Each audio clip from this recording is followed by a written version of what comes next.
بسم اللہ الرحمن الرحیم۔ السلام علیکم ناظرین کرام، ویلکم ٹو مائی چینل۔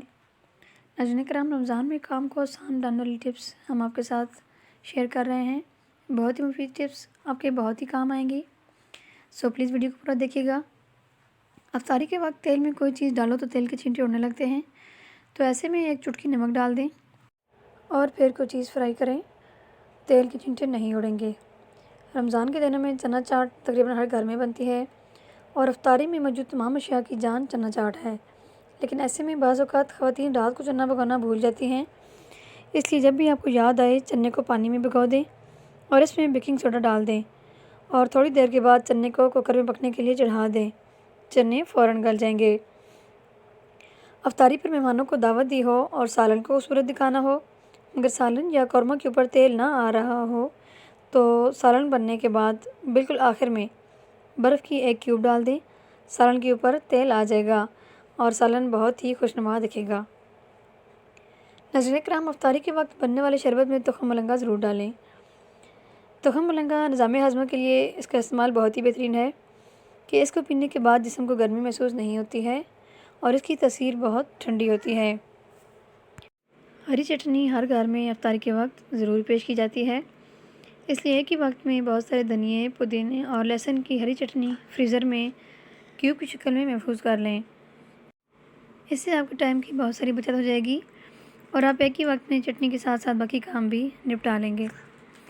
اگر سالن میں مرچیں تیز ہو گئی ہوں تو پیاز کو براؤن کر کے اخبار پر پھیلا دیں اور خستہ ہونے پر سالن میں ڈال دیں، ساتھ ہی ایک لیموں کا رس ڈال دیں، سالن سے مرچ کم ہو جائے گی۔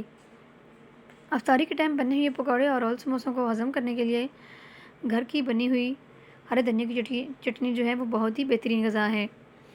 بعض اوقات روزہ دار کو اپنے منہ سے بہت عجیب سی مہک آ رہی ہوتی ہے، اس کی بدبو کو دور کرنے کے لیے سحری میں الائچی کے چند دانے کھا لیں، آپ کے منہ سے یہ عجیب قسم کی جو مہک ہے وہ ختم ہو جائے گی۔ بیسن سے ہونے والی بدہضمی کو اجوائن سے دور کیا جا سکتا ہے۔ جب بھی پکوڑے بنائیں اس میں اجوائن کوٹ کر ڈال دیں اور پکوڑے کھانے کے بعد آپ کو سینے کا بھاری پن اور بدہضمی محسوس نہیں ہوگی۔ جن لوگوں کی ٹانگوں میں بہت زیادہ درد رہتا ہے ان کو چاہیے سحری میں روٹی کے ساتھ ساتھ گرین ٹی کا استعمال کریں، یہ آپ کے لیے پین کلر کا کام کرے گا۔ آگے ہے جی کھجور کا شربت۔ افطاری کے وقت جہاں ہر کسی کے گھر میں لال شربت یا دوسرے شربتوں کا استعمال کیا جاتا ہے، ایسے میں کھجور کا شربت بہترین غذا ہے اور یہ آپ صلی اللہ علیہ وسلم کا پسندیدہ ترین شربت تھا۔ کھجور کا شربت بآسانی گھر پر بنایا جا سکتا ہے۔ ایک گلاس پانی میں 3 سے 4 کھجور کو بلینڈ کر لیں اور اس میں حسب ذائقہ شہد ملا لیں اور طاقتور شربت تیار ہوگا۔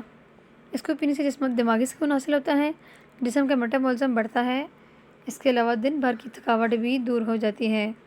ناظرین کرام، پلیز ویڈیو کو لائک کرنا مت بھولیے گا اور چینل کو ضرور سبسکرائب کر دیجیے۔ اپنا بہت سارا خیال رکھیے گا۔ Thanks for watching. اللہ حافظ۔